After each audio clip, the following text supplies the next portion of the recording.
blood flowing through our veins. Sitting in the bleachers in the rain. We've shed a million tears and drank as many old-style beers out at the game. Let's go, Cubbies, on Ranto. Michael Cotton. Son Ranto. Michael Cotton. Son Ranto and the lovable Lucy. Mucho Scali. Son Ranto. Michael. Son Ranto. Cotton. Son Ranto and the lovable Lucy. Michael Cotton. Son Ranto. Mucho Scali.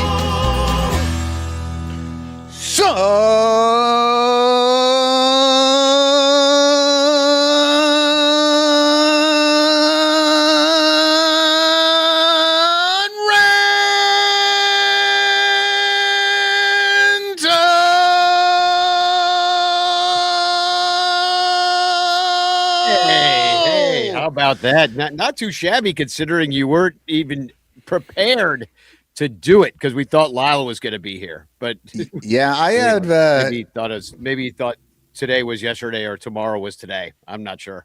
Yeah, I actually have a headache, and that just made it twice as bad. That was rough. Well, Little Yumper is here in the chat saying, I am here for a cotton rant. So maybe that's a cure for your headache. We'll just bring up the DH and all of a sudden your headache will be gone. It'll be like the Excedrin of baseball ranting. The DH stands for damn headaches. Because it's nothing but a fucking damn headache. I can't believe we still have that shit. Chris Stellato is also here. He's saying hashtag chance in the chat, which you all should do, really, because then you will win a Frank Chance postcard sent to you by me with a message of love and doom. I did get a few of these out, and then I ran out of postcard stamps, so I got to now go down to the Steve Goodman post office, which I don't even live by anymore, and but I refuse to shop anywhere else. Like, who am I? I gotta go to the composer of Go Cubs Go's namesake post office to it's Cubs podcast. It's kind of amazing that there is a Steve Goodman post office. I'm kind of glad that exists. I mean, I would just lucked in about it, to be honest. Like I used to go to the Uptown post office. I didn't know that was the Steve Goodman post office. One day I was like, hey, this one opens a little earlier on Wednesdays. And I went in and I was like, oh, Steve Goodman post office. I'm always coming here. You open the door, people are wearing Cubs stuff. They're playing Steve Goodman songs. It's the city of New Orleans, just, bopping along as you walk in. Yeah. Hello, Steve Goodman Post Office. How are ya? Yep. Dominic Galoro, who actually is a postman, says he's still waiting for his snail mail. It's so slow. Mr. Fourth Row, Artie Boucher's here. Dominic's here. Chris, I already mentioned. But and Lyle Laker may come along. I know that Crawley, the famous, infamous Crawley, the king of CubsCon. It's funny. I asked him to be on the show because he's the king of CubsCon, and I didn't call him that, but I did say, I'm like, do you have a crown to wear on the show? He's like, crown? I'm like, yeah, you're a king of CubsCon. You got to wear a crown. Yeah. Maybe we should get him one of those. Maybe somehow we'll work it out at some point, and he'll have it'll be like the Queen of England, like the big round, real goofy looking crown. Forget that. I'm going to Burger King. That's they give him free. Oh no, get him one of those dumb King Tuck ones from last year. Nobody's using those anymore. Yeah, exactly. Just put it inside out, or make the T into an F. Perfect. Yeah. It'd be easy to do. Oh, trust me. I've turned many F's into other things. Let me tell you that in junior high. I'm like, F's become A's beautifully. B's as well, which are more realistic. Right. If you go with the A, you're getting in trouble. If you go with the B, you might get away with it. Probably not, but maybe. Jason's here saying, see you Friday. Absolutely. Well, no, that's not Jason. It says Jason. It says Jason Lewin. I can't even tell who it is because it's too small of a picture. Someone to run to the BK real quick. Oh, someone run to the BK real quick. Yes. All right. Yeah, we are not sponsored by Burger King, so we will move on. I wish we were, though, because we are not sponsored by much of anything other than our what do we have now? 92 amazing Patreon supporters. Yeah, we do. And they are our super ranters. They support us at patreon.com/bleacherbunch. Even though below it says Sun Ranto, that is untrue if you're watching right now. But please do support us. And reminder that if you support at the $12 John Baker Day level, you get the Sun Ranto calendar for free. So get in on that this month, because after January, it's going to be too late to get in on it that way. And that's like getting 3 months free of the calendar. So, and also buy the calendar. It's sunranto.com/calendar. Get your birthday on your birth date. And I've been going through all these pictures, and it really is great to see all the memories of all the people. Billy DeVore doing shots of Malort. Oh, yeah. When we were in Cincinnati at Binsky's Bar in Camp Washington, Cincinnati. Oh, that was a great place. I was actually thinking about old Billy today. I was listening to the new Nasty Boys podcast. That's Billy DeVore and Chris. I can't remember his last name, but they have a podcast about the Reds. I listen all the time, and I found out today that Billy got his junk snipped yesterday. So here's the Billy DeVore, coming through the junk snipping. Okay, all the ranchers are pulling for you, buddy. Well, now he's got some more material for his stand-up act too, or less. And I also want to thank too, before we move on, Blake Beard and Bernie Barron, our alliterative Patreon supporters who support us at a much higher level. And you could be one of those people that I'm shouting out on the show too if you supported us at a higher level and get the Ranter calendar. Also our sponsors, speaking of Billy DeVore, In the Clutch shirts, and Matt Kemmer's permanent paintings, whose artwork lives behind Michael and my heads. But we've got good news to talk about, because the Cubs finally fucking listened to us and signed some good players. Got the last week we had Cabrera that came in a trade. We're fine. You get rid of some prospects. They were going to use them anyway. Fine. Look, I was happy to get Cabrera. I was actually happier about the Cabrera signing than I am about this one. Well, yeah. Well, let's talk about this one. We're talking about Alec Bregman. They got him 5 years, $170 million. $70 million of it's deferred. So they finally learned that they could do that, even though the other teams have been doing it for years. Well, and I love right after they did it, Jed Hoyer came out and was like, yeah, we're not doing that anymore, though. This is a one-time thing. It's like, you freaking idiot. Like, that's the smartest thing you could do, is pay somebody later for burgers now. I mean, especially as they destroy the American dollar. They are paying these people in dollars. Like, it'd be one thing if they were paying them in gold. Then I would understand. Like, do you see the price of gold? It's just going to keep going up as the dollar goes down. But they don't have any gold. They only have bullshit dollars. And they're not even real dollars, because they're dollars that are freaking borrowed out of thin air by Tom Ricketts somehow. And then these billionaires just live these fake billionaire lives with fake billionaire dollars. And we somehow let them get away with it. And we have Cub fans out there standing being like, well, they might go over to the luxury tax. That is also a fake line that they imposed on themselves about how they're going to spend their fake dollars. Like, Yeah.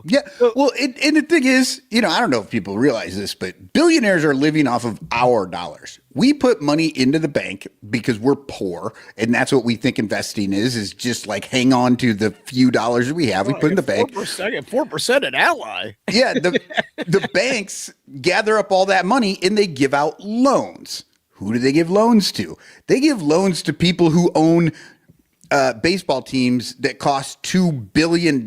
So then all they do is they take that money and they pay that out. So they don't actually pay their own money. Their own money is still sitting there making money while they're taking out this loan, and then they can pay it back at the end of the season, because the Cubs make a shit ton of money every year. Yeah, and they borrow against the worth of the Cubs, which is like $4 billion. And somebody said I was light on that number.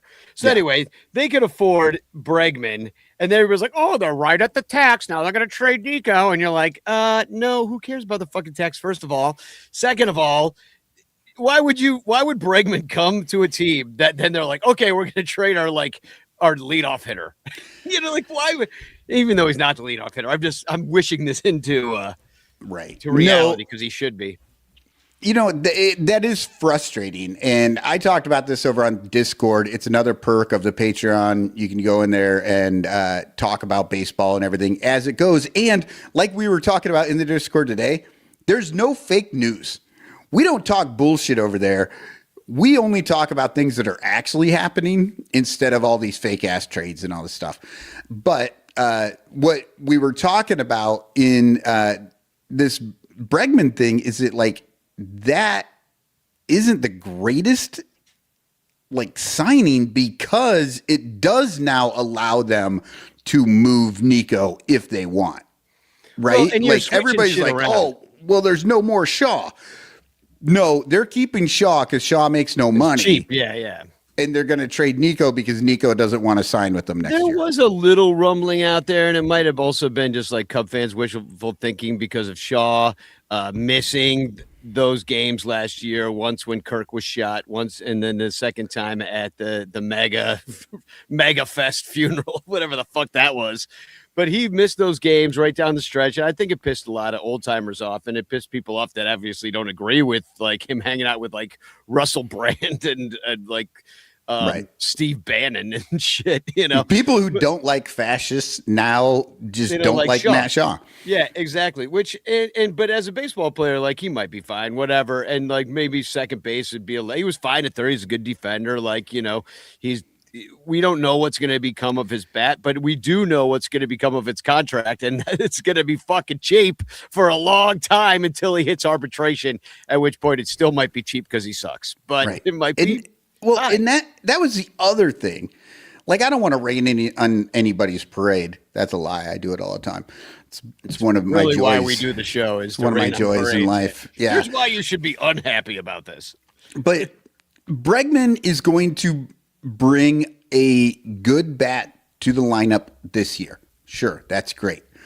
But they're always worried about money, and they just spent $175 million on this guy for 5 years. That is going to stop them from spending money in the future. Well, we'll see.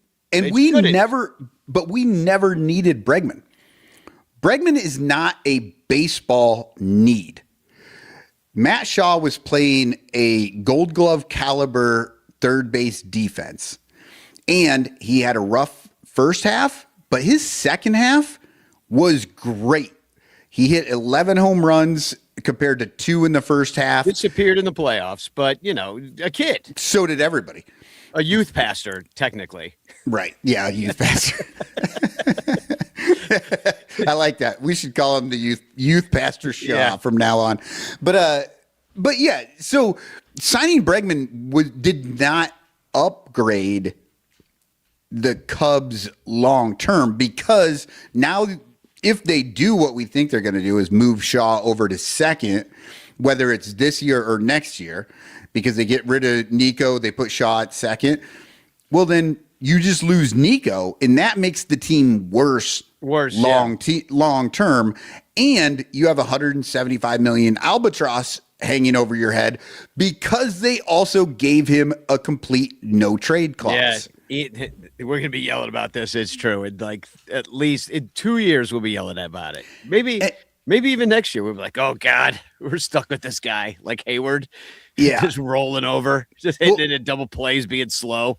Hayward wasn't even a no trade clause. It's just that nobody wanted to trade for him. That's even worse. Yeah. Yeah, but here's the thing. It's when you do this and you put these no trades, I'm all for it if that's the only way to sign a baseball need, right? If it was a right fielder that we need and he was good and the only way you could get him was to give him no trade, go ahead. But this is third base where we had a very cheap option who could handle what he was doing. I don't like the guy personally, but as a baseball choice, Matt Shaw was perfectly acceptable and was going to probably get better.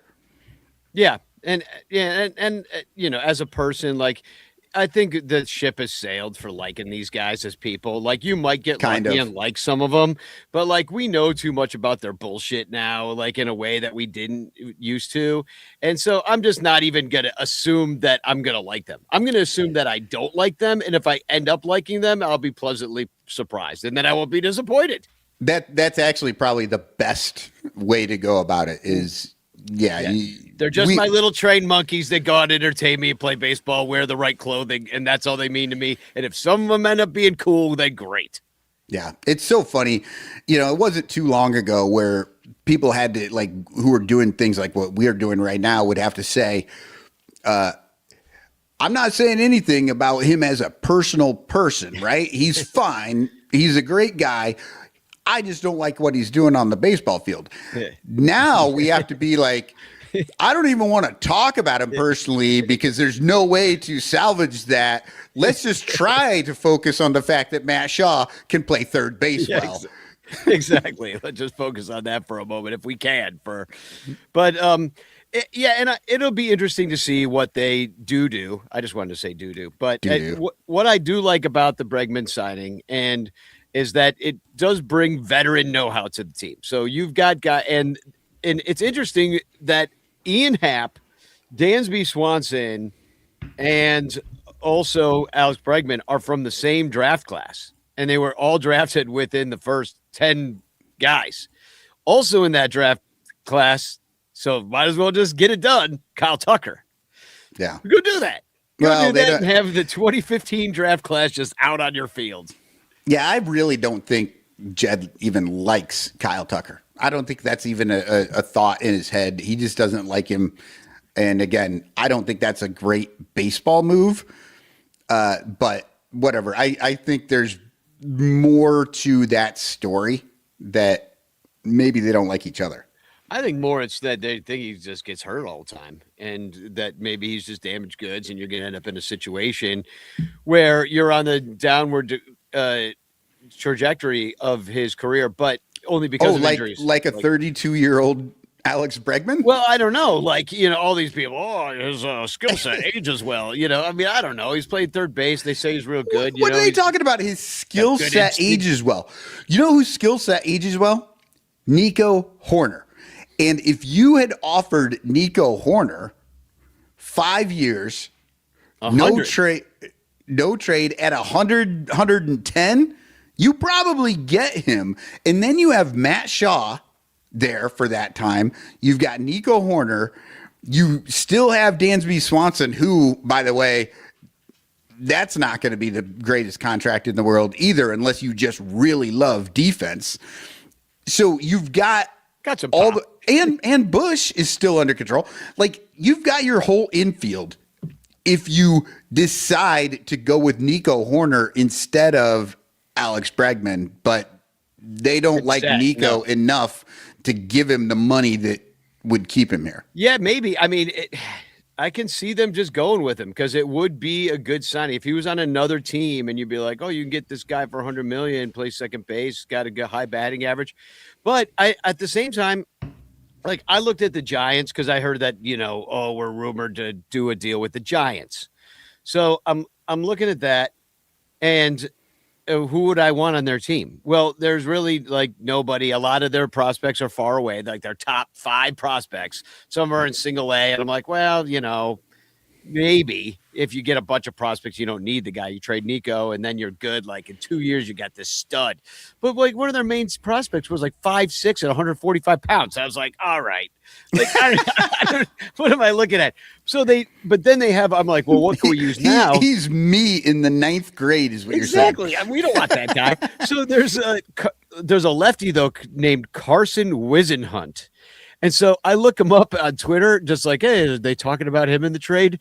And I just saw some Giants fan like yelling at another Cubs fan, being like, there's no fucking way you're getting Wisenhunt. So I was like, oh, well, like apparently Nico for Wisenhunt isn't a fan popular thing to happen. See, and everybody's talking about this whole Nico thing as if the Cubs are shopping him, and then everybody, like half people are like, oh, they're shopping him, and the other half are like, no, they're not. Everybody just wants him, all this stuff.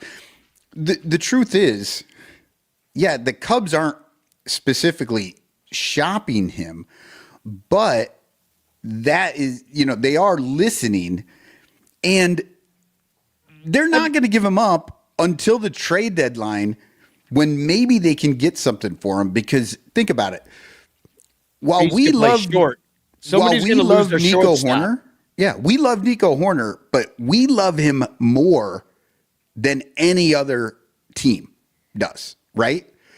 And except the Giants, apparently. The Giants love him. And honestly, people like shortstops that hit home runs now. And Nico doesn't hit home runs. Yeah, but he does play shortstop, and he plays a mean shortstop. And, somebody's going to need him at some point. But as we saw last year, you just get the job done when you can get it done, because they went into last year being like, oh, at the trade deadline, maybe if we're doing something, we'll do something. And then it was like too late. And then, yeah. I mean, not that they made the playoffs, but they couldn't. They should have gone in with like a full deck like they did in 2016. They just kind of had a backup for the backup, and this time they don't. They didn't. They still don't. Their bench still stinks. Actually, their bench is better because Matt Shaw's on it now. Right, because Matt Shaw is the bench that we're looking at this moment. He won't develop there, unfortunately, because you are going to want to play all those other guys every day. He's clearly not developing just socially, mentally, or anything like that. So, I mean, if you're going to take away his physical development too, this is a sad man when he's 50. He's developing his relationship with the Lord, and that's about it. His relationship with mythical fake magic beans. Well, did you see my joke? I know you're not on TikTok, so I went viral. This might have been the most views I ever got on TikTok. Was this joke I told, which was that I said, and Matt Shaw was just at Turning Point USA listening to the Proud Boys chanting, "Jews will not replace us." And Alex Bregman just was like, "You sure about that?" And people loved that joke. And all these people, of course, yelled at me. A lot of people got mad because, let's face it, MAGA just does not have a very good sense of humor at all. I like this. I'll put my TFC up early, one of them anyway. This was the comment on my joke. This one guy goes, "God damn, I hate that I chuckled at that liberals joke. The irony is there." And then some other guy said to me, "You're the ugliest woman I've ever seen." Which is true. I wouldn't make an ugly woman. I have some pictures of me trying. You know what though? I don't know about that. I don't think in that video you were trying. You weren't trying to look like a good-looking woman. I mean, you were trying to look like a bad-looking or a good-looking man. Sorry. I'm not a bad-looking woman, but I'm a good-looking man. There's a country song in there somewhere. I like that. Anyway, before we go too far with this, and maybe he could give us his take on this whole Bregman situation, where the Cubs roster stands these days. But he's certainly here to talk to us because he is the king of CubsCon, and I see he's brought his crown. It's Crawley, the crowned Crawley. King Fuck. Oh no, sorry, that's his tongue. I don't know. Either way, it works. It works. What's going on? We could add an S to it, and it just could be King Stuck. King Stuck. Yeah, because that was great that you played along, and your camera froze as soon as I said King Stuck. I love it. Yeah, you might have the. Good. Are you unfrozen? I think I'm unfrozen. I don't know, man. I've been talking CubsCon for the last 5 hours. So you probably don't even remember what you've said to anybody about anything. Who are you talking to for 5 hours about CubsCon? Oh, podcast, man, star-studded. Star-studded. Wow. He had your favorite broadcaster, Boog Shiabi, on. Boog was on. I had Wayne Messmer. It was a crew, man. And but no, it was a good show. Everybody should check that out if you really want to know, because you probably were more organized than we'll be right now with laying it out how it's going to be. But I did want to have you on because I want to ask you, dude. So they announced Addison Russell's coming to CubsCon. Then I looked today at the list of attendees, and Addison Russell's not on it. The list. Nope. Now, so do you think that the Cubs were like, "Hey, we made a mistake. Probably better you don't come," or just like, "Why don't you just come and you can still have the steak dinner with the team, but we're not. You can still use your ticket, but you can't go up So there." yeah, I think it was probably a little bit of a test balloon, to see how it would fly. Oh, it's Addison Russell's here. You know what I mean? Because Addison's done signings, and here's the thing: when it comes to autograph collectors and stuff like that, it really comes down to team signed items, right? And so everyone can hate it as much as they want. He was part of the team, and if you're into collectibles, then you need a signature. You're going to want it on a ball. You're going to want it on photos, those type of things. Now, do the Cubs have to be part of it? No, they don't. And I think but when, I've talked a lot of times with Lou Sella. He's sculptor of all the statues at Wrigley Field. And, this is tricky because if you think about 2016 and how do you memorialize 2016? If you were to do a statue of 2016, it's that moment at the end where all four infielders are jumping into each other's arms. Yeah. And that's it. That is the lasting image. I'm looking at it right now. I got it right there, signed with Pat Hughes's final out call. There's no way. Now, obviously there was backlash. There clearly was backlash. He was on the app. Now he's not on the app. If you're asking me my guess, I'm guessing he's having a steak dinner with the team saying, hey, but I think they probably saw that there was enough backlash that you didn't want to take, you don't want that to take away from the story. You didn't want that to be, the next day's news, like Addison Russell booed loudly at CubsCon. You want it to be about the players that are there. Yeah, and he's playing down in Mexico still. I did look at his Instagram, and he's seems like he has a new family, and I mean, I do wish him well. It's just that it is a bit of a stain. I mean, and we're not seeing a Aroldis. None of the teams that are still, none of the players that are still playing are coming to this. Aroldis Chapman being one of those, but he might be in that. He wasn't a Cub for that long, but he might be one of those guys that you might not want to see too much of either. Yeah. Well, and the thing is, I don't know that the Cubs would have necessarily said you shouldn't come, but if they put that out there and he sees all over social media people being upset about it, he might have just been like, you know what? I can skip that. Like it's fine. So it's January in Chicago. Not a big I'm not tied to this. Yeah. But again, I see Mr. Fourth Row says, I still think it's too early to celebrate since some are still playing. I mean, you're going to celebrate every opportunity you can. We did this with the Bears, the 10, the 20, the 15. First off, it's a reunion, man. These guys are going to be so happy to see each other. They are shared history together. I mean, there's a Sports Illustrated cover that has the Javi Baez Mother's Day walk-off home run in 2016. And on that cover, it was an article written by Charles Pierce. And it said the last great American sports story. It truly was. There's nothing that will top that. And so this is really, if you think about it, yeah, there were some guys playing. It was a damn young team when you think about how old Russell was, how old Baez was, how old we could still KB have a lot of was. those guys on the team. Like they could have just kept that around for 10 years. But they're going to take every opportunity to celebrate this. And for me, I think the guys are more excited to hang out with each other at Wrigley on Thursday or wherever the steak dinner is than they are probably about CubsCon. My guess is a lot of them are going to come on Friday and leave they probably came tonight. They're going to be ready for the thing tomorrow. They're going to be tipping their hats and walking the stage on Friday. And I'd say the majority of them do not show up Saturday, Sunday would be my guess. Yeah. And because Saturday there is an event where they're going to talk to him, but there's very few of them doing it. It's Rizzo, Montero, Zobrist, and Grimm. Yeah. And then Grimm, yeah. There's a name Reaper. I haven't heard in a while. Yeah. Great guy, but God, how much would you pay to hear John Lackey at the mic at one of those things? I mean, come on. I was really hoping. I was hoping John Lackey would do the kids only press conference. At least exactly. He's like, "What do you want, kid? You bring me my dip cup." But at least Montero will be there. Hopefully, he'll be like 4 fingers deep in a scotch again and cry like he did at Stu's house. That was awesome. That was the funny thing about that is I always when Stu would have an event, I would record everything and I always would put it out on my YouTube page. And I never put the Miggy one out. That I'm like, I'm going to hold that one back. I don't want the guy to get in any trouble. He's a little too honest here, and let's be honest. Joe Madden's going to be there. Okay. Yeah. So Joe Madden's going to be there Friday. They're not going to let him within 20 feet of a microphone.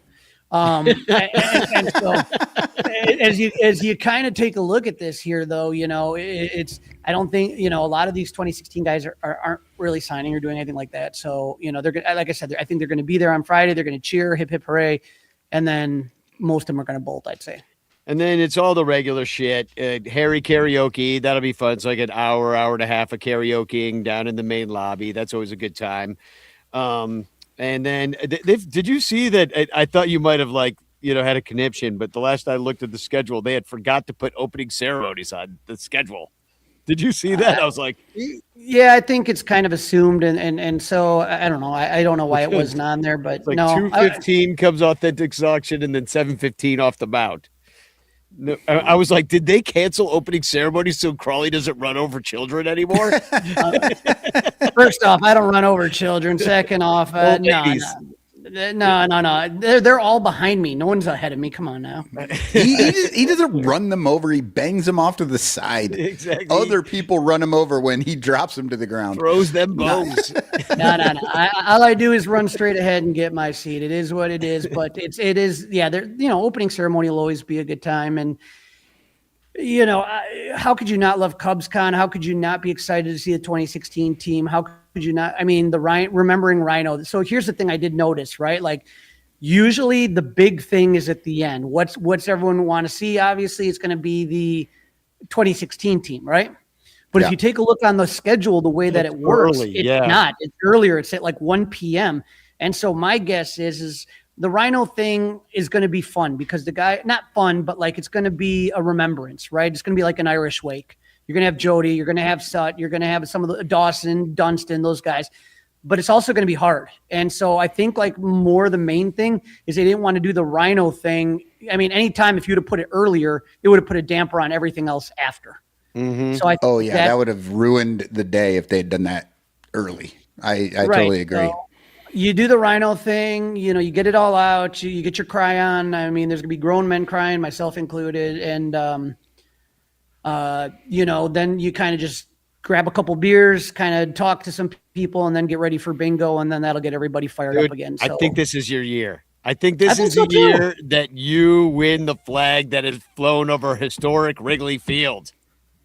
I talked to Wayne. I tried to get some insight on some numbers he could give me, but I got a feeling that this could be my lucky year, and much like Danny is the Susan Lucci of ESPN's winter song contest, I am the Susan Lucci of CubsCon bingo. But I think this has got to be it, man. I think this has got to be it.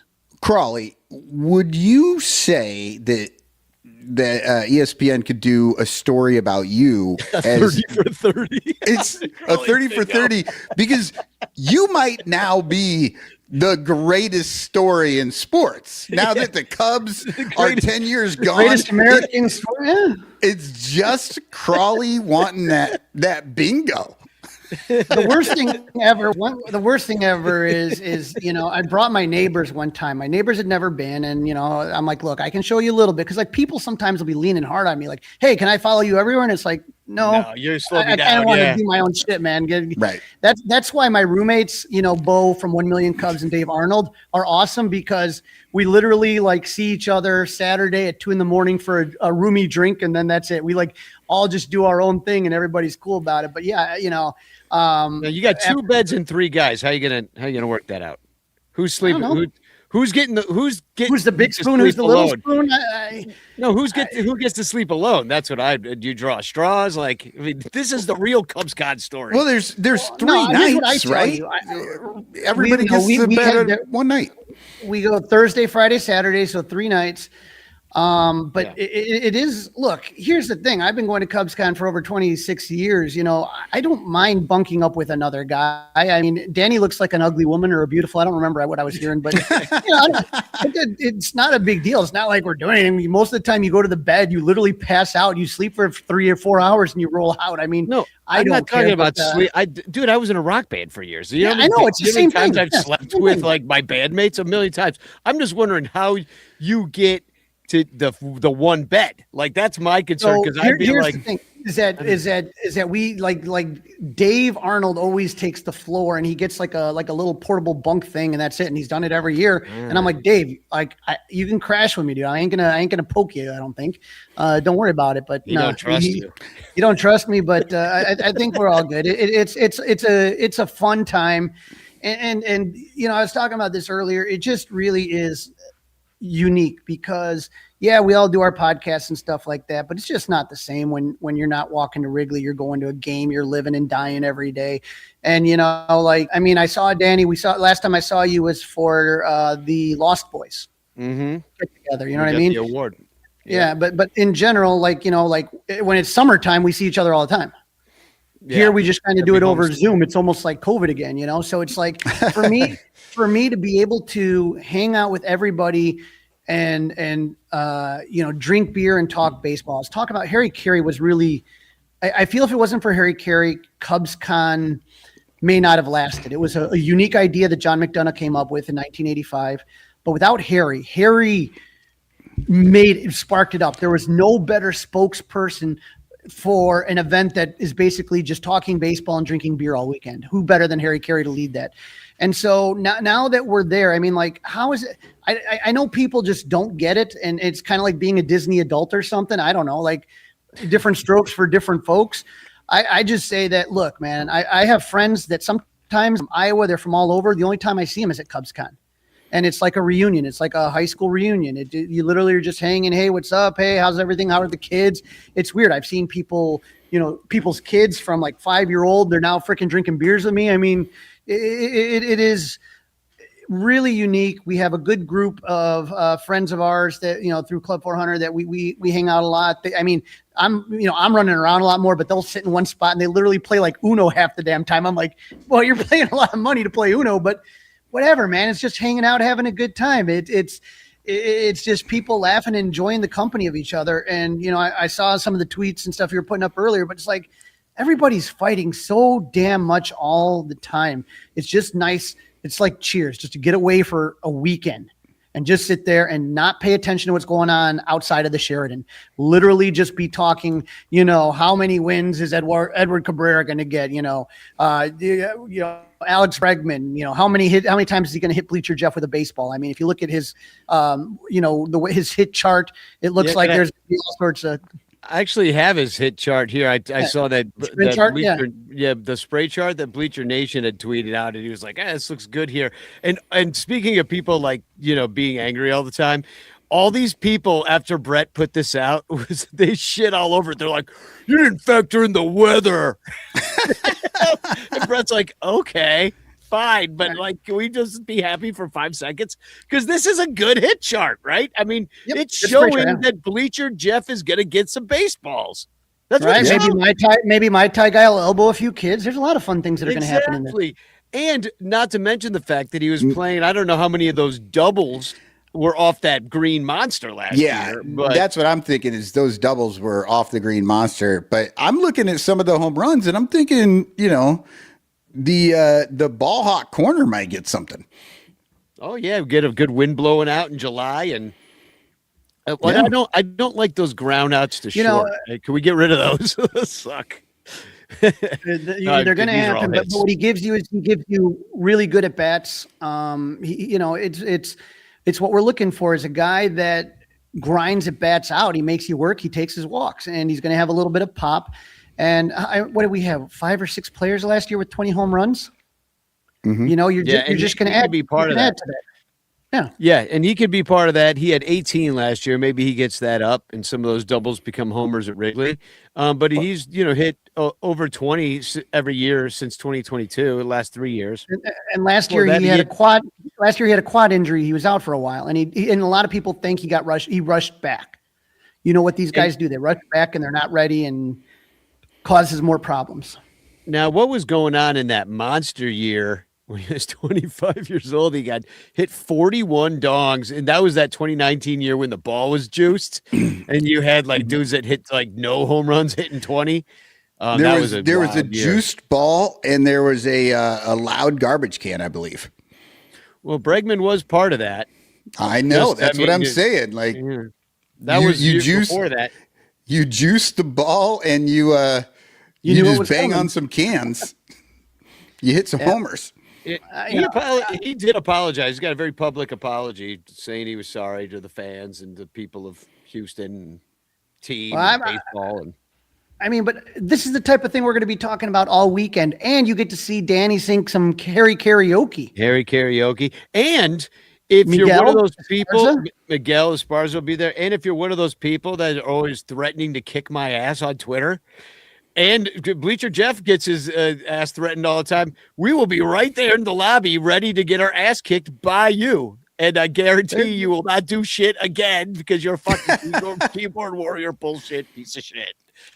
Yeah, there's been one or two times where all of a sudden I had some guy eyeballing me for a while, and I'm like, "You got something to say, dude? What are you doing, man? You're just like staring at me. It's kind of weird." So I'd be like, I just say hi and wave. Whatever. I don't give it. Yeah, I did. I know. Yeah, but like if you got that like angry look eye, you're like, why are you mad? I don't even know you. See, I mean, if I was there, that would be Shambi looking at me. What I really want to know, though, earlier, Crawley, you said that you would be talking about how many wins Cabrera would get as a pitcher. And did you ask John Shambi about pitcher wins? Because I really hope you did. No, this was a CubCon centric episode. So we talked a little just basics about like, what he thought about 2025, what he thought about the off season, and then really kind of talking about okay. CubCon. So you're saying that John Shambi spent the whole time not talking about baseball? I am shocked. No, we were talking about baseball, but we were talking about CubCon. We were talking CubCon.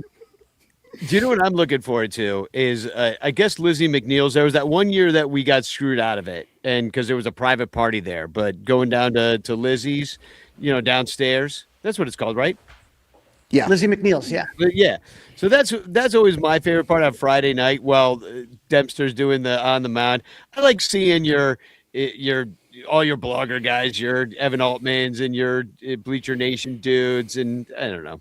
Yeah, I don't know. I'm the crusty old man. I mean, I used to do that all the time, but now like the last few years has kind of been a little bit dead. You go in, there's like 6 people in there. It has been dead. I'm going to go liven it up. There was time where we had 20 to 30 people and we were all tight and everyone's kind of faded away. You know what I mean? I don't know. There's new everyone was much younger.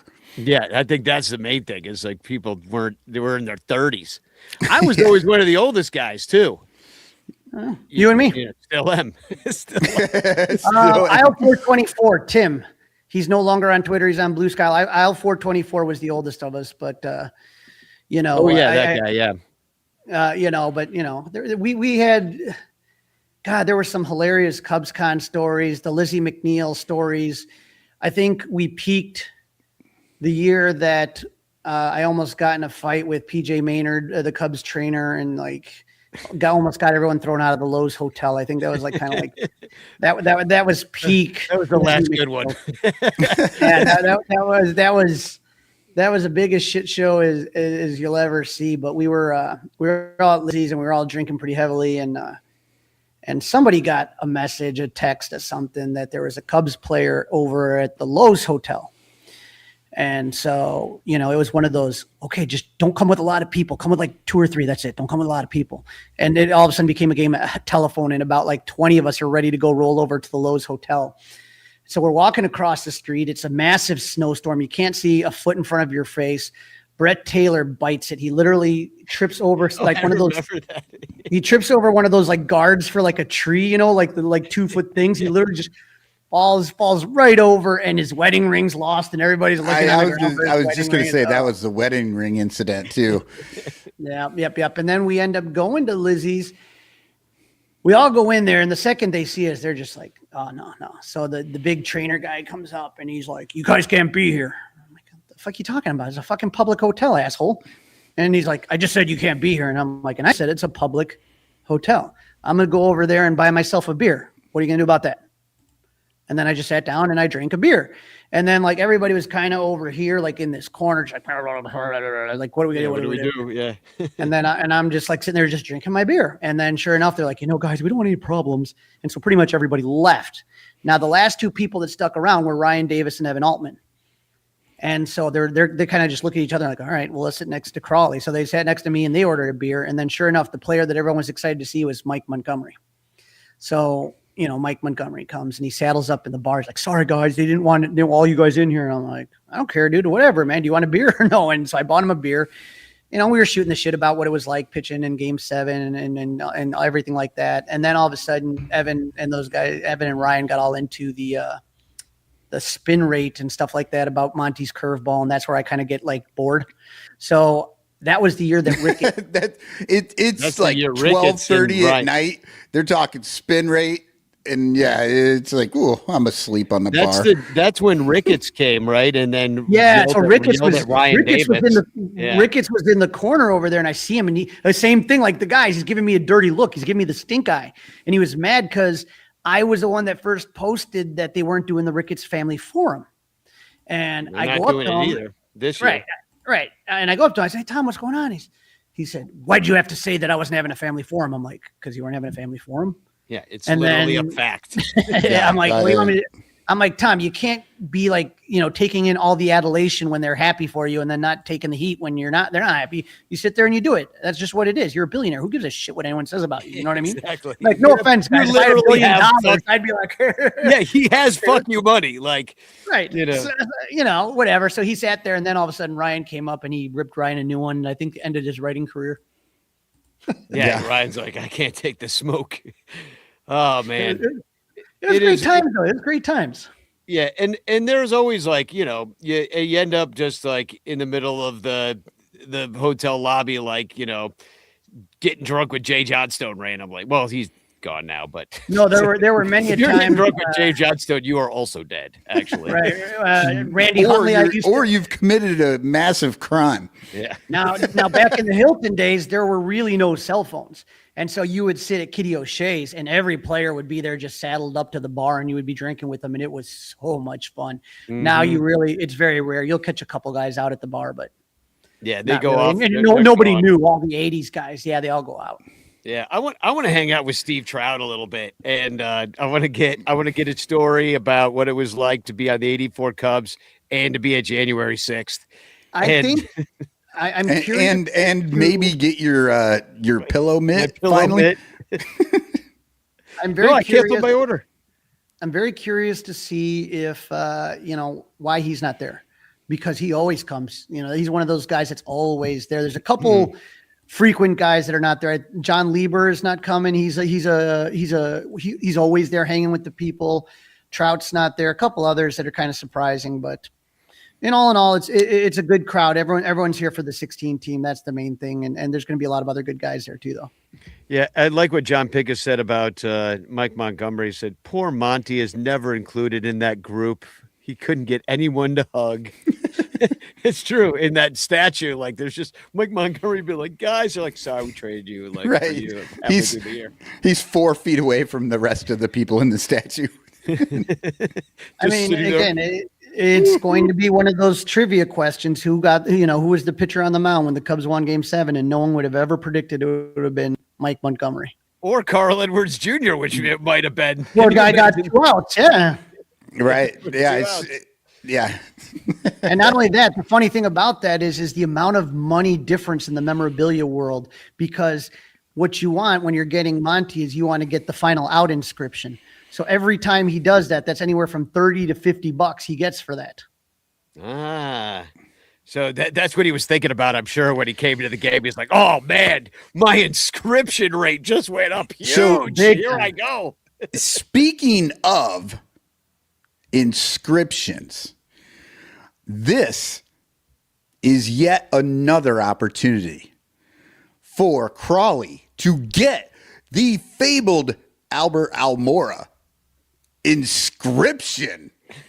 I mean, if you want to do a documentary, follow Crawley this whole weekend as he hunts and tries to get Albert Almora to do the inscription. What is it exactly that you want him to put on the inscription? So I did get the inscription at the Chicago Sports Spectacular. It was nothing more than 2016 WS champs.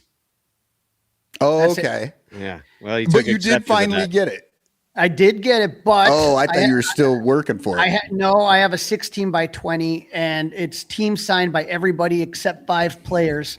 And once I get those 5 players, I'm done with my World Series wall I'm looking at right now. And Albert Almora is one of them. There's 2 guys for sure that are going to be there this weekend, Dexter Fowler and Albert Almora. Oh, okay. So you do still need the Albert Almora on that one. Okay. On the team side. You should get Albert Almora, fastest player in baseball. Like, remember when on the national broadcast, like Albert Almora known for his speed, and we're all like, what? So Corey Furlong says one has to be Lackey. One is not Lackey. I do not need Lackey. Lackey is all done. I have 2 16 by 20s and a World Series ball signed by Lackey. It's Dexter, Albert Almora, Jake Arrieta, Hector Rondon, and Javi Baez. Did Lackey sign in blood? I'd like to have this imagination. Did I ever tell you the story about my Lackey signing? His finger and just like smears blood on a ball. No, not only did he sign it in blood, it was Crawley's blood. He just punched Crawley right in the nose and then just signed it. Signed it with his face. So I sat there and there was a very expensive private signing. He did it. Lackey did it this summer. It was a private signing, very expensive. And I'm like, look, either I do this or I don't. I mean, it's just, I got to get it done. I don't like what I'm paying for it, but it is what it is. And so I sent it. It was private. It was at his house. And so I had this 2 signed pieces, one of them just missing Lackey, one of them missing the 5 guys that I mentioned. And I was nervous about sending that through the mail, but I didn't know any other option of what I could do. So I did. But I put an air tag on the back of it and covered it with electric tape. And I sent it to John Lackey's house. So I got pictures of John Lackey's gigantic house and where he lives. And then FedEx proceeded to lose the package and take another week and a half to find it. Although I had the freaking locations, the GPS, they couldn't find shit. But basically that was 2, one completely team signed piece, one almost team signed piece that they almost lost. Oh my God. You were shitting bricks, I bet. I couldn't sleep at night. I couldn't eat. I couldn't sleep. I was freaking the hell out. It ended up going to Nevada or something. Well, I mean, the good news is that you can sleep now. You sleep nice, safe, and sound. But the bad news is that John Lackey is going to see this, and he will never sleep soundly again because Crawley knows where he lives. I'm gonna be peeking and stuff. He's got a nice house, man. Take a look here. If you look here, that's the World Series wall right there. Wow, it looks great, Crawley. Nice. And that right there, that cardboard. That's the last 16 by 20 right there. It's a little crooked. You might want to straighten the cardboard. The cardboard? It's just a little. It's about Actually, 2 millimeters off. Level. The 12th bobble, the 12th bobblehead from the left is a little off. A little off. It's not. I gotta 2 millimeters to the left. It's doing a little wobble, but no bobble. I think you're going to need a new one. I'll work on it, man. But I'm looking forward to seeing everybody. It should be fun. And if any ranters are out there, come say hi. I love seeing you guys. It really is going to be fun. And if you've never been, go, man. I really, it's one of those things that unless you do it, you have no idea what you're missing. Some people don't like it, but I don't know. You like Cubs and you like beer. I don't know of anything more fun to do on a January weekend. Bring your own beer too. It's expensive at the place, so make sure you stop by. Bring a cooler. You don't. I've had the cooler. That same cooler. That is the Matt Kammerer cooler. Yep. When nobody really knew who he was, and he started he said, "I'm a tattoo artist. Do you mind if I draw on your cooler?" I said, "Sure." And he'd be doing it for years. So it's all tatted up with Matt Kammerer stuff. Yeah, I wonder if he's going to be there. I should give him a text. It's true. Like we get to see so many people that we know and love and get to hang out with. Well, Well, we're going to take a break now. Thank you for your advice, Crawley, and for coming on and with your crown. You are the king of CubsCon. It's true. Like, no one will ever beat you at your game. Like, so someday you'll be too old to run down that aisle. You know what I mean? But we'll all tell the stories of this guy that you can never be as fast as he was. But I think it'll be a while. I think you've got at least 15, 20 years in you? I sit there and I continue to work out, and I was on the treadmill earlier getting ready. I did some stretching for the hamstrings and then the quads.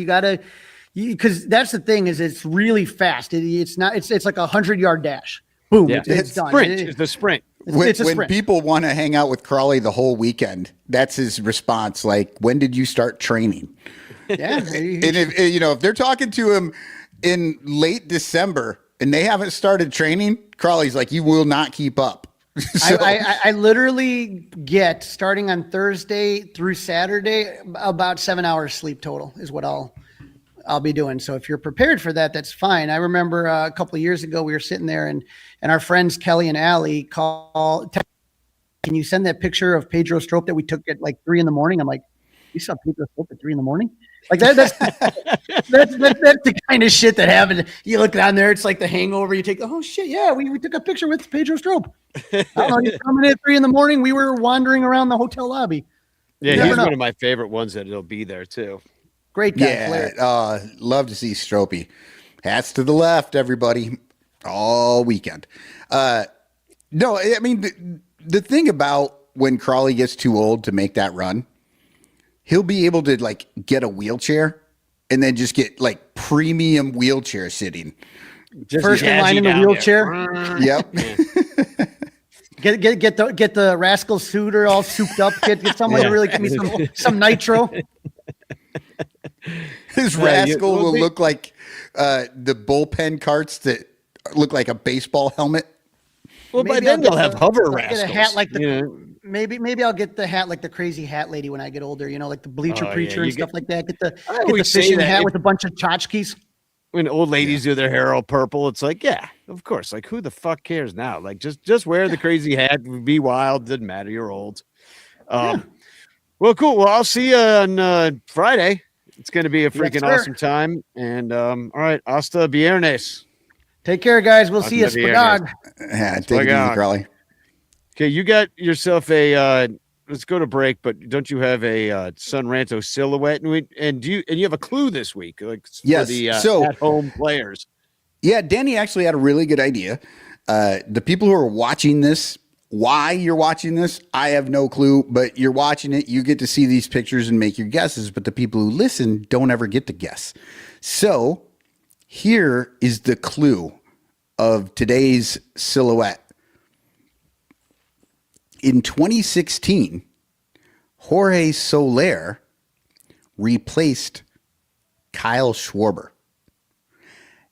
This guy replaced Jorge Soler, but he also replaced Kyle Schwarber. And here is the silhouette. If you think you know based on those clues, so you at home can just, in your car, you can scream to your children as you're driving them to school, I know what this is. And everybody who's actually watching, put it in the chat. You have this break to come up with the answer. Danny, do you think you know? I do, but I do because of the batting stance. Because of the silhouette? Not because of the clue. Yeah. So, all right. Well, we shall be right back. We're just going to be back in 2 minutes and 36 seconds. Here's a commercial for our Patreon. Patreon.com/BleacherBunch is how we keep the lights on this show. We got all sorts of expenses, and we want you to pay for them. So we'll be right back. The Bleacher Bunch brings you great shows like Sun Ranto, Cubs PS Plus, Bricks Behind the Ivy, Cuppa Cubby Blue, and Baseball Rabbit Hole. But you could be getting so much more when you subscribe to our Patreon page for as little as $1 a month at patreon.com/BleacherBunch. Get access to our exclusive daily show Cubs Pod, where we recap every single game. Plus, be the first to hear Cubs music, get early access to events, and receive an invitation to join our Discord Cubs community, where fans just like you show up every day to rant and rave about our beloved boys in blue. Most importantly, 10% of your Patreon pledge will go directly to help the Lost Boys Youth Baseball program. So join us. There are perks at every level, like the Renter Calendar, absolutely free, and name recognition for you or your business. We are independent Cubs podcasters, and we need your support. Otherwise, we'll quit. Seriously, we'll all quit. Some of us might even die from your lack of support. In fact, the cutest little puppy you've ever seen will die if you don't support the Bleacher Bunch at patreon.com/bleacherbunch. We promise to spend all the Patreon money on tickets and beer and all the dog crap we have to buy just to keep our podcast rolling. So give us your money and we'll waste it far better than you will.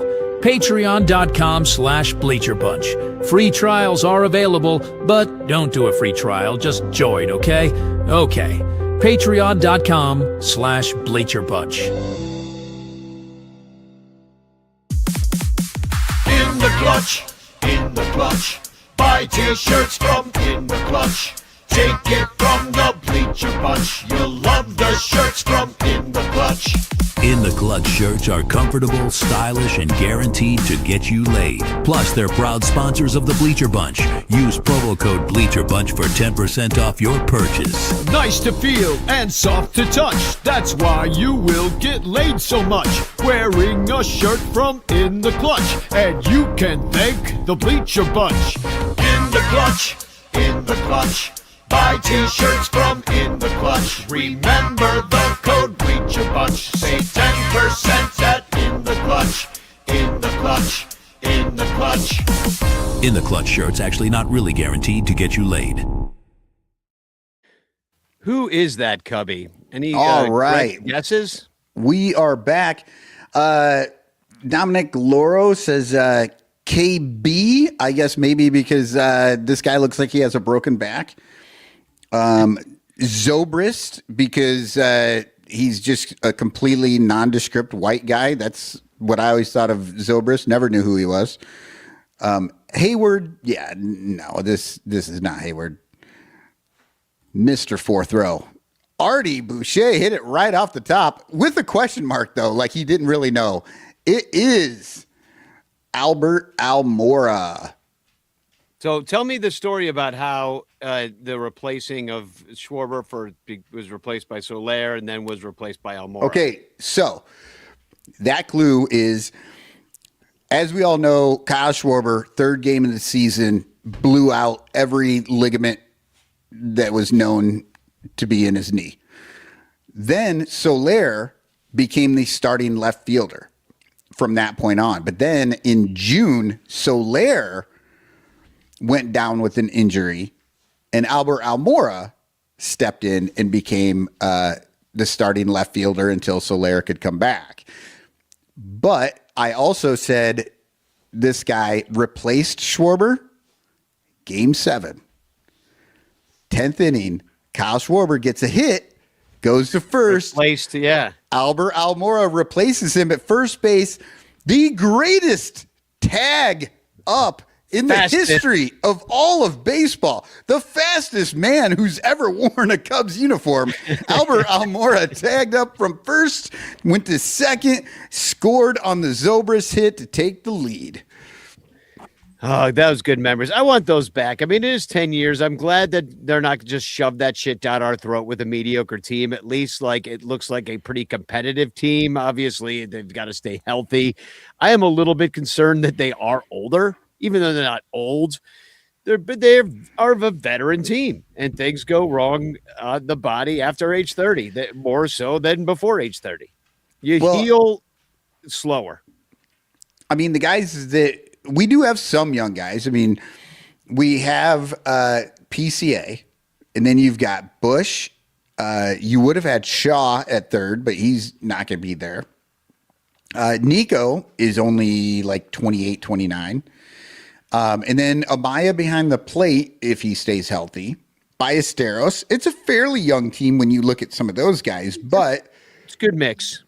I like the team now. I mean, I really do. They've improved the bullpen a lot. I mean, you don't have like that real like Well, we'll see, kind of what happens, I guess, with Palencia, if he can be a flamethrower that really figures it out and able to stay out back there and be your closer the entire year. If he can manage a year like that, that would be really valuable. But that's the one thing you don't necessarily have. You just have some good arms at the back end, which, that's why they hired Craig Counsell to do more with less. But I did want to go through just a couple of quick bits of Cubs news, and then we'll do a bitch clock. And get some TFCs to get the hell out of here. The Score is getting a FM station, so they're going to simulcast it. A lot of stations do that these days. They have an AM and FM station. And why don't we have one of those, Danny? You know what? We talked about it that one time. We're like, what if we just got a satellite and broadcast to Lincoln Square? You know what I mean? Like, we could probably hit a few miles. That would get me to Wrigley. I volunteer at a radio station here in Iowa City that has a 5-mile radius. So we can't. The problem is there's no. We could do the Son Ranto show. We just can't have any express written accounts of the game. I mean, I believe that we've been up against that for the last 15 years, 12 years, 15 years. But so I saw somebody say on Twitter, like, can't wait to hear Pat use his voice in FM. And I was like, that is a thing, I think. Like, because about that. Pat Hughes with a frequency modulation instead of an amplitude modulation is just going to be that much sweeter. Yeah, it is. Well, also like, stereo Pat versus mono Pat. I mean, Mono Pat was the girl I dated when I was a junior in high school. Is that why you missed a month of school? Yeah, we both did. You both did. So kids don't get mono anymore ever since Maha. Right. They get other things like measles again, but I think kids do get mono. They just die from it now. Kids don't get mono because they're not fucking kissing anymore. Is the problem? That's true. They're all That's fucking true. lame, and they're acting like they're freaking 8 until they're 20. It's ridiculous. We acted like we were 20 when we were 8, and so that's not good either. Yeah, there's really. Yeah, neither one of those is working for anybody. I don't think. Yeah, everybody ended up with a complex. I that's would. for sure. I would say it's probably better the way it's happening now. Get mono when you're an adult. And you're only going to miss work instead of school. Exactly. There you go. And you have your own health care insurance, all that stuff. Everybody kind of made fun of you. They'd be like, "Oh, she got mono." Yeah. Oh, yeah, mono. What happened? It was like the STD of high school. It really was. So you get the kissing disease. So anyway, 104.3, which when I was growing up, that was Magic 104, which was the oldie station, which I listened to all the time. I won tickets to Chubby Checker off that station. Fabian did that concert. So you're talking 1980s? 80s. Yeah, so 1980s. Dick Biondi.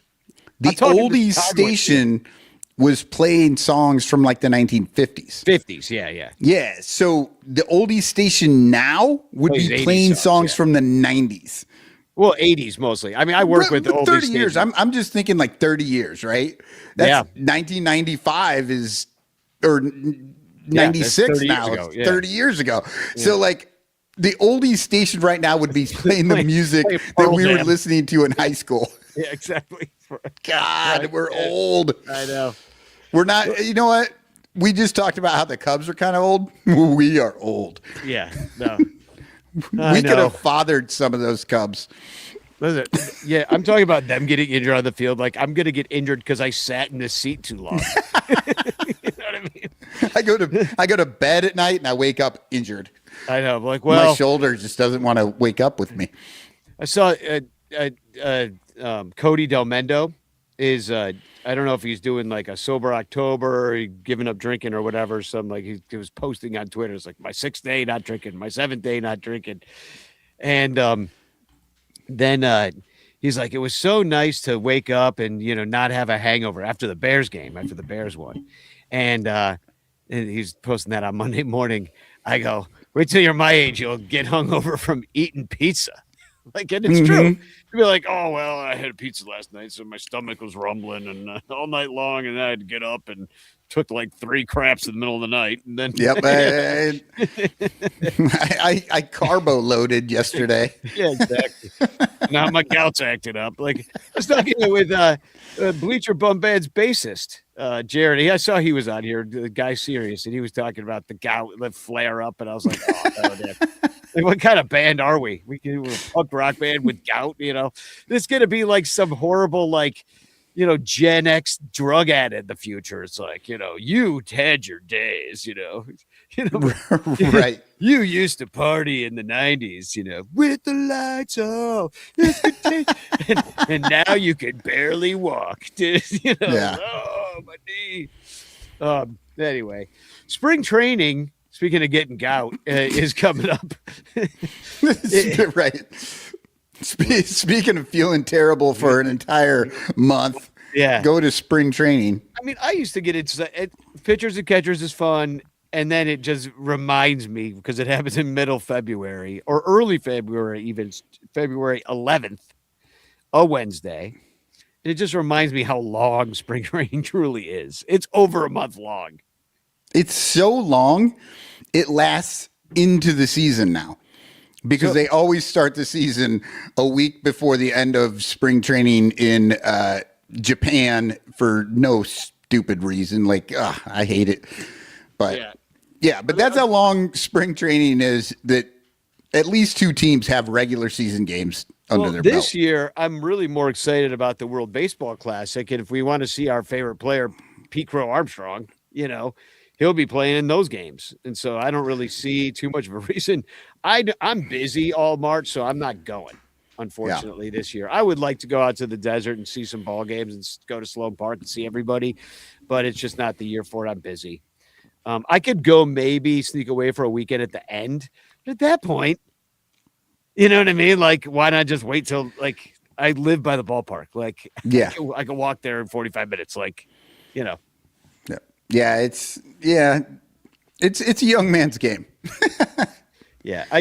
Well, anyway, that's happening. And then the regular players, they come on the 16th, the position players. But, we'll hear that, they've been here all winter working out. And, it's just not how it was.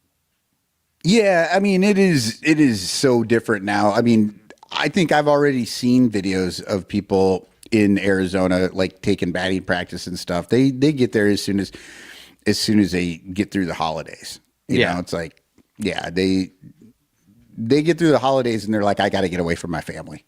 I'm going to go hit some baseballs. Got to go to work. All right. So, and the final bit of news is, I don't know if this really matters, but the Cubs did claim a center fielder from the Giants. He's not really from the Giants. He was on a bunch of other teams, named Justin Dean.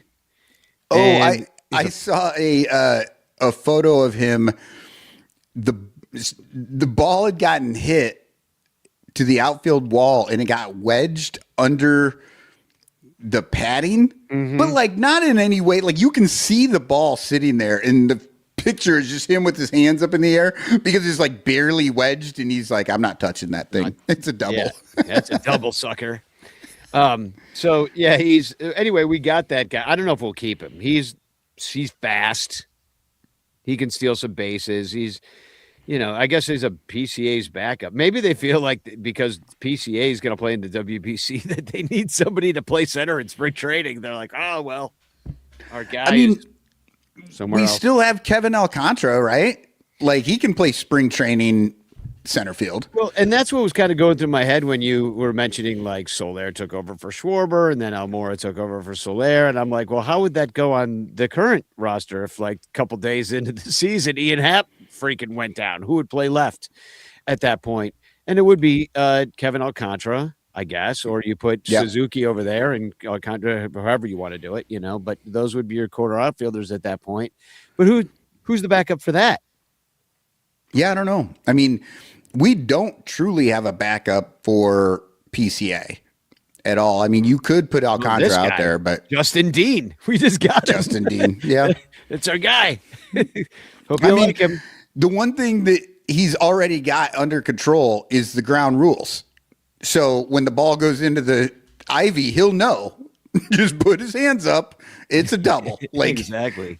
that's his claim to fame is he knows the ground rules at all the ballparks. Yeah, that's why they signed him. They're like, he's a genius when it comes to the rules.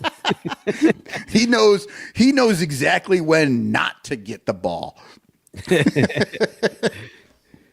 Yeah, but I don't know who would be from there. I mean, because you just traded Owen Casey, so you had all these outfielders in this glut of problems, and hey, who knows? Maybe they still do side Cal Tucker, and Yeah, I don't know. I don't think so. We'll get Albert Almora back on the team. He can be a part of it. All right, shall we do a little bitch clocking? And please, I didn't see. Let me see if there's more bitch clock topics. Yeah, here's another one.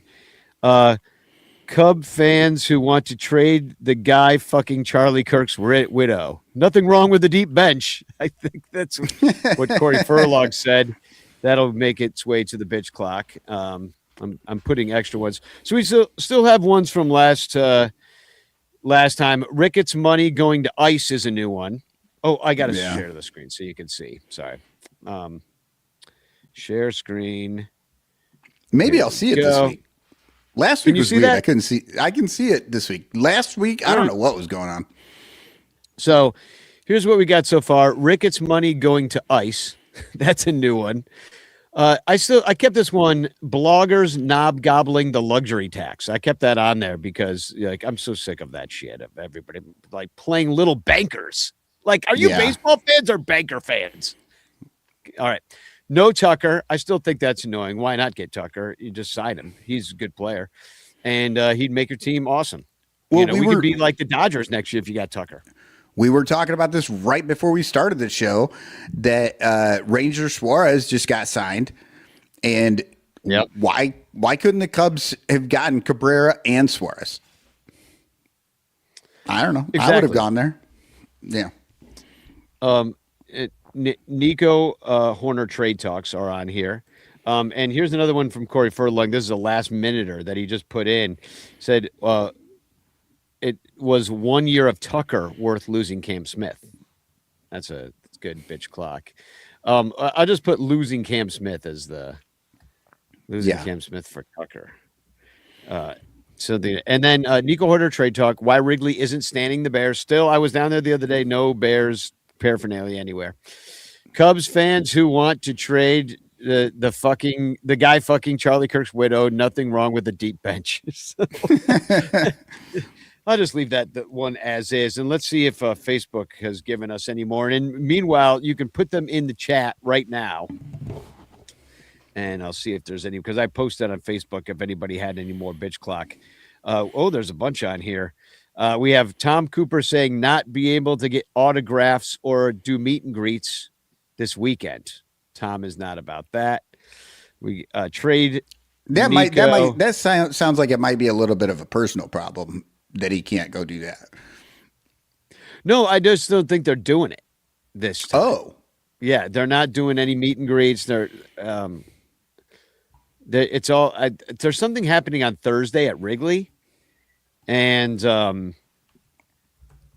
I think that's the only time you could even have any access to those guys. Otherwise, they're kind of in and out. John Pickus put Ivy Envy cock tease. I don't know if you heard about that. No, what's going on? Those guys were sitting at a booth together, and Beth took a picture of them, and it looked like they were recording something. But I don't know what's going on. And they just might have been hanging out, because I know that they're working together now. I was texting with Corey the other day, and he said that those guys are working together, but on like business. Yeah. So with a program that Corey runs. So anyway, the last one is from John Hanley, the artist, amazing artist. If you don't know his Cubs work, I don't think he's doing too much Cubs work these days, but he put the Prickett's family. I like calling them the Prickett's. Yeah, I think he was a very prolific Cubs artist until the whole mega. Ricketts and the what raising money for Trump. raising money for Trump, Nebraska governorship, all that stuff. The human thumb, Pete Ricketts. Seriously, the guy looks like a big bald fucking thumb. I've never seen anybody look more like a thumb than that man. Yeah. They wrote "Where is Thumpkin" about Pete Ricketts. Every time he comes to the room, like where they announce him at all the fucking events in Nebraska, they play "Where is Thumpkin" as he runs up to the stage. That's whenever he shows up at Wrigley. That's what the organist plays. Yeah, and then he goes, "Here I am." Yeah,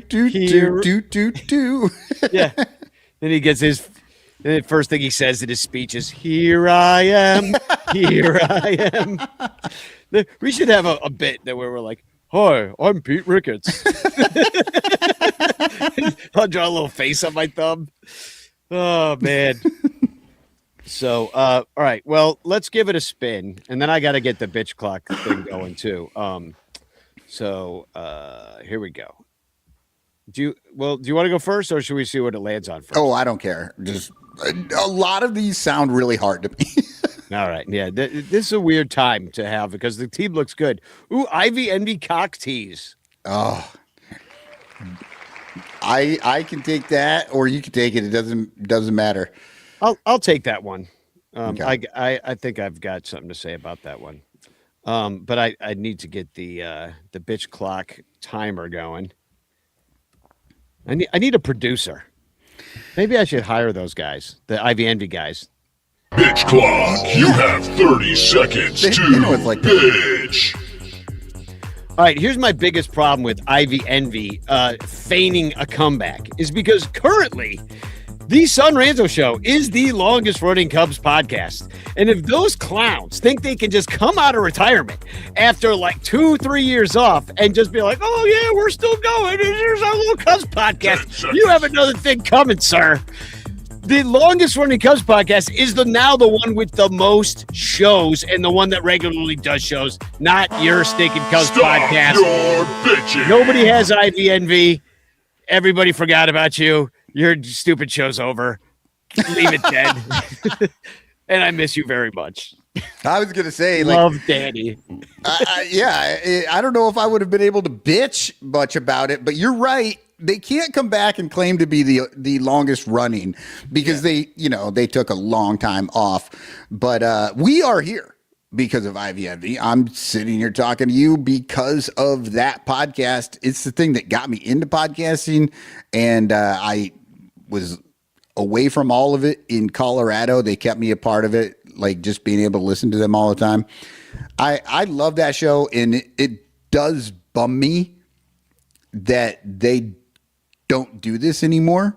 But I also totally get how you can get tired of doing this after 12 years. I was just saying that to Nicole. I ate a little food, and then I came down to do the show tonight, and I was like, I feel like I'm dreaming. I'm like, this is like the 13th year of it being like Cubs Con and going and doing the show. And I'm like, I just feel like I'm living this like on this hamster wheel of life or something. I was like, it's just so weird. I'm like, guess I'll talk to Crawley about the Cubs. I'm just like, what is happening? Like, I'm just living the same life over and over again. I'm having deja vu, really. Yeah. I'm telling you, I actually have been here before. The only reason I'm still doing this is because it is actually just fun to talk to you about this shit and the ranters out there on Discord. I mean, amen. They're my lifeline. Every single day, I will check the Discord no less than 25 times. They are my social media is Discord. Just to see what everybody's talking about. I should do that more just because all I do is fight with people on Twitter. All I do is fight. All right, come to Discord. You can fight with us. I agree with you guys. All right, so I'm trying to add. How can I not? Oh, I got to remove that. Put that. All right, here we go. So we're gonna spin the wheel for you, and if you have any more, we could put them in the bitch clock wheel of grievances topics here, but I will take out the one I just did, which was the Ivy Envy cock tease. While you're trying to set this up, a few people have put in here talking about KB. in the chat, different things. That actually made me remember Arenado got traded. Arenado, because that was the whole like Arenado versus KB, third baseman at the same time. And then Arenado went to the Cardinals. And now the Cardinals traded him to the Diamondbacks. So apparently, maybe now the Rockies are paying the Diamondbacks. It would be amazing if, and I would not put it past them, if the Cardinals were still getting paid by the Rockies, but Arenado was playing for the Diamondbacks. I don't know how that works. Oh, it's the freaking communist billionaires just sharing money. They can share it with themselves all they want, but they just can't share it with us. That's the key. That's the key to billionaires. All right, I'm going to spin the wheel. Let's see what you get. Around and around it goes. Where the wheel of grievances, only the wheel of grievances knows. Okay, Nico Horner trade talk. Okay, I think you'd be good at this one. Okay, we can give her a shot. This sounds like you. All right, here we go. Bitch clock, you have 30 seconds to bitch. Okay, let's talk about the Nico Horner trade talk. Not the Nico Horner trade. I don't give a shit about that. Nobody does because it's all fucking fake news. What I'm sick of is everybody talking about it. You're making shit up. None of this is real. We were doing it last year too. Everybody was talking about Nico trade, all this shit. And then everybody's like, why do you want to trade him? Nobody wants to trade him. They just don't have anything other to talk about. And so this is what it is. Stop your Quit bitching. talking about Nico being traded. It's stupid. It's fake news. Breaking news: Nico Horner traded to. Can you imagine? That'd be awesome if right during your bitch about Nico Horner getting traded. That would honestly it would be It would amazing. be great. Yeah, that would be incredible. And then I'd have to have you run the bitch clock again, where I yell at everybody who kept saying it wasn't going to happen. Oh man. All right. Well, what else? Oh no. Oh God. Jesus. Oh. Here's Oh. I'll see you all at Cubs convention, where I hope to release sexual tension. I guess I will find you searching on Grindr, and Nico Horner should get an extension. Does he think he's going to America Fest? I'm just the deity of dirty diapers just makes me sick anytime he talks about sexual tension or sexual anything. It's gross. I do want to look up Cubstradamus's Grindr profile though, because I wonder if he's honest about the way he looks. He's just I don't have a Grindr account. I lost my account when I went to Turning Point, and Right. Yeah. They made you forfeit your phone at the gates, and then they just erased the Grindr apps. Yeah, exactly. Like, you can't have that here. We're just gonna rent the Sybaris. All right, announcements. Not really much. It's just that I know we're gonna do Ranter Fest on the 6th of June, so just save that date if you would like to come. It's the day we're just gonna get together. Band's gonna play. We're gonna go to the game. Probably get some bleacher tickets. In fact, I would say that like this year, get a bleacher ticket because remember last year we waited too long. Plan for it now. Get yourself a bleacher ticket. Last year it ended up being too expensive. This year it'll probably be also quite expensive, but to sit in the bleachers. But anyway, we're gonna. Who are they playing that weekend? I don't even know. The Giants. Maybe Okay. that's week Yeah. before. There was a couple. Bill was in the Discord. Boomer Bill in there talking about 8-game packs. Yeah, he was looking for, and it was $82 a game for the bleachers. What do you think about that? Like, I mean, it Doesn't surprise me. He did say it was the rival game pack, right? All 8 games were against rivals, so I have to assume it's 2 games against each of the Central, or maybe I don't know. Maybe there's a White Sox in there. Yeah, I don't know. I would like to know what they consider a rival. My advice, if you want to get tickets early and you're the kind of person that wants to make sure you have them in your hand before you head to Chicago, is try to contact some season ticket holders. this time of year, and and a lot of them will give them to you for what they pay, which is under what the Cubs will sell them to you for. So they'll sell them to you for their face, which is oftentimes $10 cheaper than what the Cubs price, sometimes $20. So, and any ranchers out there that have a lead on some of these season ticket holders that might be willing to give up some tickets, go in the Discord and be that middleman. Help us out.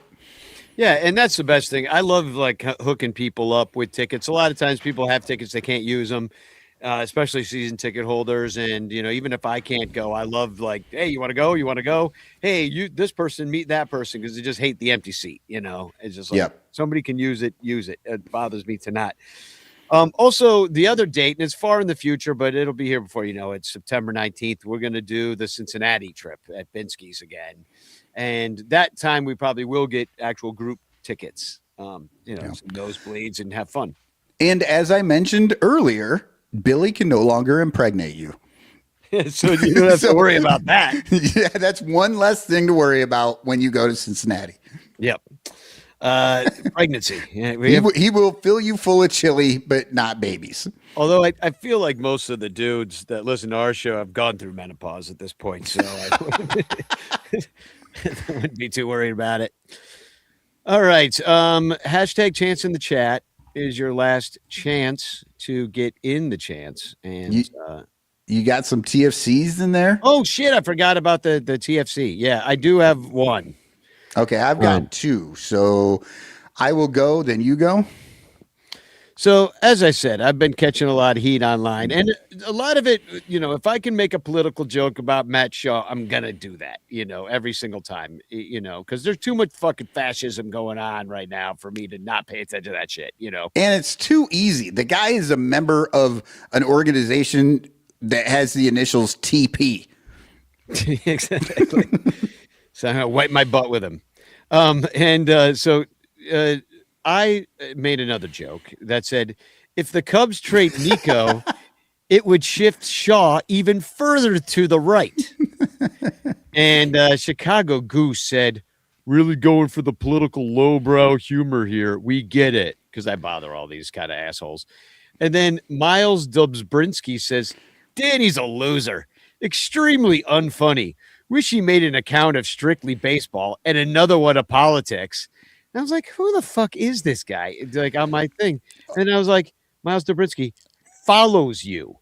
Like, I'm so sick of these assholes telling me what to do when they could just unfucking follow me instead of just being like, I hate this guy.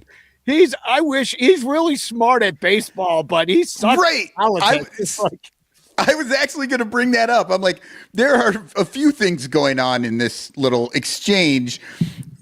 First off, the Dabrowski guy, who obviously he just wants to hear your baseball opinions, Danny. Has anybody ever been like, Danny, I really wish you would cut out the jokes, the music, the plays, all the extra stuff, and I wish you would just focus on baseball. Has anybody ever said that to you? No, it's all been jokes the whole time. All I do, I take pictures, the hashtag puking rum chata. I've got, I took a bunch of pictures. I mean, it has nothing to do with my baseball takes. I don't talk about spin rate or like what, how many ABs a minor leaguer needs. I don't care. Yeah, exactly. It's all been jokes. It's always been trying to make fun of this shit. And then the other thing I have is with the other guy who said that it was politically lowbrow. There was nothing lowbrow about that joke. That took some thought. Like you had to think about it. Yeah, you had to be like, wait a second, shift further to the right. But I don't know. And like idiots who don't know baseball or do, but sort of know baseball, but like, but wouldn't he be moving to his left? Yeah, but then he's in right field. And then that's when the idiots are just like, well, I don't understand what's going on. If he's moving to his left, how can he go further to his right? Oh my God, does it all mean nothing? And the answer is 6'7". 6'7", baby. 6'7", baby.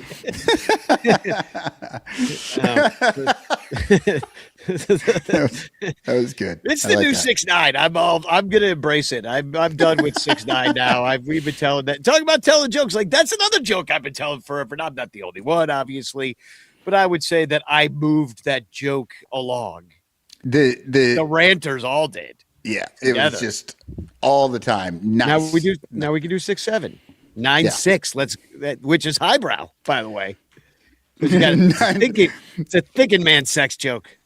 Yeah, so like 6'9" is what we did if you're like Generation X, but the Generation Z, Alpha, whatever the fuck they are now, yeah. they're the ones doing they can't read. Yeah, they're the ones doing the 9'6", because that's not sexual at all. They just got their backs to each other. They can't even kiss at that point. At least they don't get mono. That's true. They get a little bit of a athlete's foot on their ears. Did you see back in the chat that Artie Boucher athlete's foot on their ears? Did you see back in the chat that Artie Boucher had mono? Did you? Oh yeah, it was a humble brag. Yeah. Artie's like, I got mono. Yeah, I got mono in high school. Kissing the teacher. Anyway,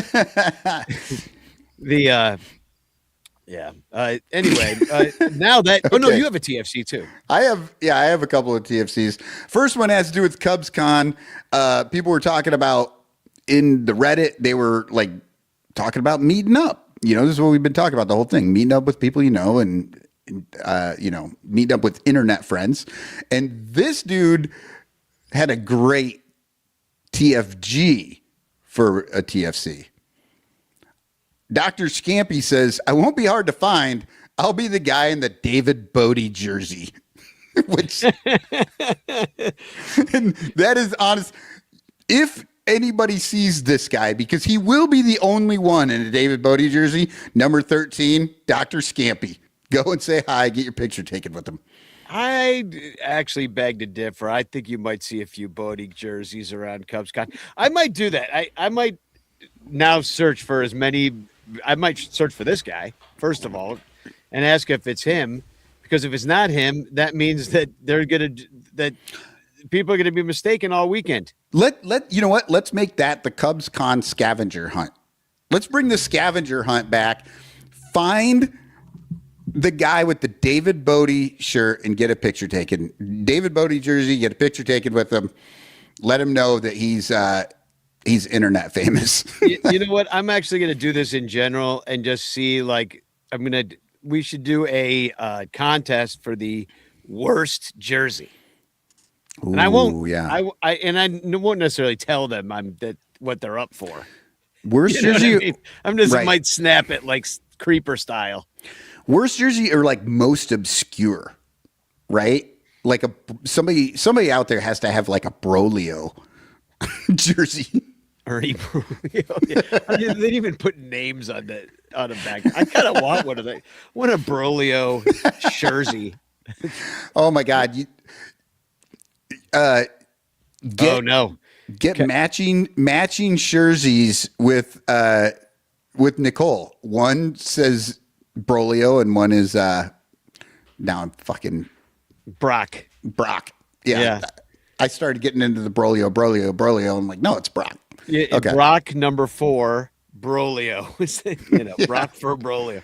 Kamiata 2 says, I'm not going, but I think I'd have to bust up my Garza number 17 for this. Ooh. You know what? If you're going to bust out the Garza, you got to bust out that fake goatee as well. Yeah, I always called him Pussy Chin. He literally looked like he had a 70s bush on his face. That's how it came out. Oh my God. He did. Wonderful, wonderful. All right. Here, I've got one more TFC.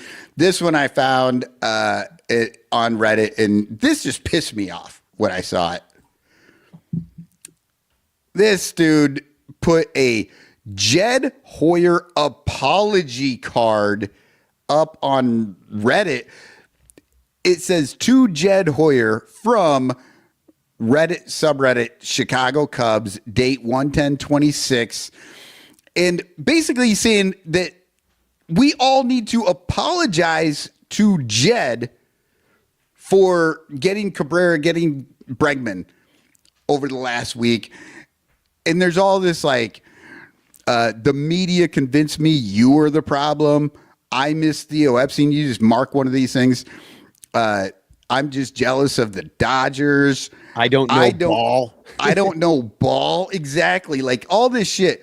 Look, there will never, and I'm saying this from the fake God in the sky to me, divinely out to you, there will never be a reason to apologize to Jed Hoyer. He has every bad thing that we have had to complain about for the last 5 years has been because of Jed Hoyer. There has been nothing that Jed Hoyer has actually initiated and done to actually be good for this team or for the fans. He is the antithesis of everything fun about baseball. He is, as Danny calls him, one of 27 pairs of khaki pants in your drawer. That's much. all he is. Man. Yeah, I can't say that I've got a lot of respect for Jed Hoyer because we've fallen short since he's been there. So 83 wins, now we'll see what happens. We have not fallen short. Jed Hoyer has fallen short. Yeah, exactly. And you could say it was Ricketts' fault, but I really think that we've spent enough money. They just got the wrong players, frankly, and they suck at. They get guys from Japan, but they suck at getting them from other countries. And a bunch of other countries are really good at playing baseball. We're terrible at the international draft, and we never keep those guys. Name one guy we've ever gotten from the international draft that's fucking come up. Ballesteros, is he from the international draft? Is he the only one? I honestly don't know. He's been around for a while, though. No, yeah, the thing is, he's not good at it. And people do like to bitch and complain that Tom Ricketts, he's the guy with the pocketbook, and he doesn't let him do this. But here's the thing. We all have budgets. That's the world. I have a budget in my house, and I got a lot of nice shit. You know why? Because I don't go and spend stupid money on bullshit that's going to fucking break in like a day and a half. I save my money. I wait. I figure out what is going to be good for me and my life long into the future. And then I buy that. I don't fucking go out and get Justin fucking Turner because he's got truck nuts. Like, fuck that, dude. Like, that is not how you do it. If you had the money, the year before with Hosmer and Mancini year. Oh my God. This is what I'm talking about. Like if you had the money that Tom Ricketts is willing to put out there, you could fuck around and put together a better team than Jed fucking Hoyer has done. Yeah. It's been garbage. He is terrible at what he does. And I will have none of this Jed apology fucking bullshit. Oh, well, they've got the greatest farm team that we've ever had. I don't give a fuck. None of those guys ever come up to Wrigley and do anything for us. And then they won't trade them because they're great. Like, they're so goddamn good on the farm. They can't come up to Wrigley, but they also can't be traded. So we have a great team in Des Moines. Well, now we don't. Oh, they didn't fucking do anything either. Well, now we don't because Casey's gone. And now, like, we're losing some guys. Like, you wonder, like, who's the backup? Who's the backup now? Who comes up from Iowa? Who are these guys? All right. Yeah. Well, is that your last TFC? Now can I give you a chance? All right, cool. Because I'm getting tired. I'm tired. I gotta rest up to try to hang with Crawley this weekend.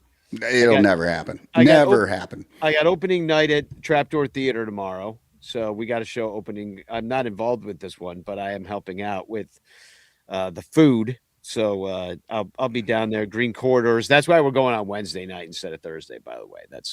I got to go down to the theater tomorrow. So come see us at Trapdoor Theater. And let's pick a winner. Boom. Who's going to win it? Oh, we got a lot of good names in there. A lot of people we know. Who's coming out on top? The winner is Dominic again. Second week in a row. Wow. He's really... He's coming owning into the new 2026. year. Yeah, 2026. He's just not going to be denied. You know what? Maybe it's early, but we might need a Dominic counter. Can he get 26 and 26? Oh, There would be a lot of postcards. At that point, I just might put it in a larger envelope. So Camiata says, don't forget Jonathan VR and Andrelton Simmons. And on that note, Spagog. Yeah, how could we forget them? How could we forget them? Spagog! Yeah, exactly. Oh, yeah, I wasn't ready to press the button. All right, now Spagog. Oh, now Spagog. Oh, Spagog. Spagogs. Here in our lakeside city of Chicago, Cubs fans descend upon the sweaty halls of the Sheraton to stand in long autograph lines in hopes of meeting their favorite players. And it all happens at the Cubs convention. Convention. Cubs convention. Convention. Cubs convention. We are the guys who play baseball for a living. We are just here chilling. We were once players on Saturday night. Go drinking with Steve Trout and do a shot with Jay Johnstone. Ex-players. Cubs convention. Ex-players. Cubs convention. We'll sell you the uniform of Ranto, an autograph, plus and photo. 20% off jerseys, save on Castro. A bobblehead that's signed by Kerry Wood. The vendors. Cubs convention. The vendors. Cubs convention. At 3, I met Gary Matthews. I stood in line to wait. I loved when he was a Cubby back in the 80s. The fans. Cubs convention. The fans. Cubs convention. We flew in from the beach to sign your balls and picks. They said they'd have the limo come pick me up by 6. The roster. Cubs convention. The roster. Cubs convention. We flew in from the beach to sign the balls and picks. They said they'd have the limo come pick me up by 6. Convention. Cubs convention. Convention. Cubs convention.